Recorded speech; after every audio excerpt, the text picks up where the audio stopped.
నమస్తే అండి, welcome back to Maheshwar. ఈ రోజు మనం జిగురు లేకుండా అందరూ ఇష్టంగా తినే పొడి పొడిగా వచ్చే బెండకాయ ఫ్రై చేసుకుందామండి. నేను బెండకాయ ఫ్రై చేయడానికి 3/4 కిలో వరకు బెండకాయలు శుభ్రంగా కడిగి తుడిచి ఆరబెట్టానండి. ఈ ముక్కలు ఈ సైజులో కట్ చేసుకోవాలి. మరి చిన్నవైతే చితికైపోతాయి, పెద్దగా ఉంటే సరిగ్గా ఫ్రై అవ్వండి.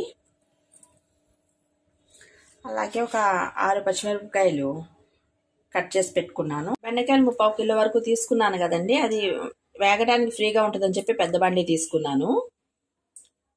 తాలింపులో వేరుశనగ గుళ్ళు వేస్తున్నాను.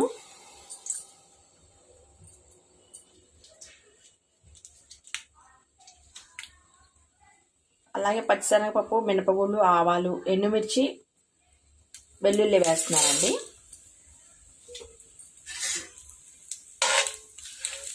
తాలింపు బాగా ఫ్రై అవనివ్వాలి. నూనెలోనే పచ్చిమిరపకాయలు కూడా వేసేద్దామండి. అవి కూడా కొంచెం వేగనిద్దాము. నూనెలో ఇట్లా వేగి పచ్చిమిరపకాయలు బాగుంటాయండి.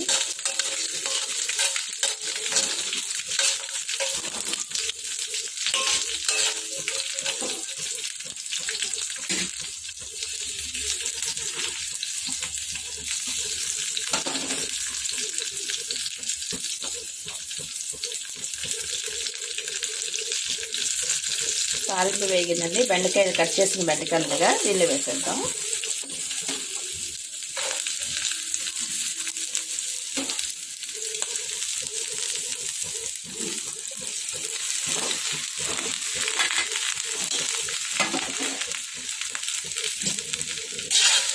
మొత్తం బాగా కలుపుదామండి.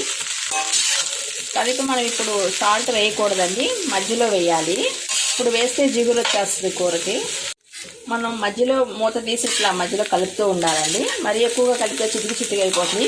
ఇక్కడ ఇంకో విషయం అండి, మనం కూరలు కలపడానికి గరిటెల కంటే ఇట్లా అట్లకాడ వాడితే మంచిదండి.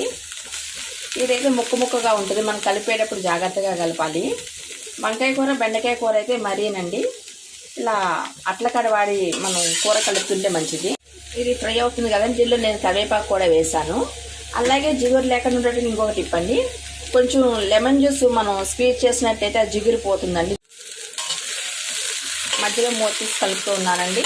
చూసారు కదా, ఒక 50% వరకు కర్రీ ఫ్రై అయింది. ఇది పొడి పొడిగా కూడా వచ్చిందండి.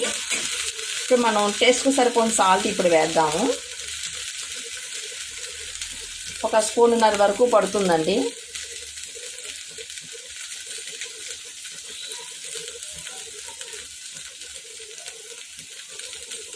అలానే కొంచెం పసుపు కూడా వేస్తున్నాను, ఒక 1/2 స్పూన్ పసుపు వేస్తున్నాను. ఇప్పుడు మొత్తం అంతా కలిసేట్టు బాగా కలపాలండి. ఇప్పుడు మనం సాల్ట్ వేసాం కదండి, సాల్ట్ వేసి బాగా కలిపిన తర్వాత ఇంకా మనం మూత పెట్టకూడదు.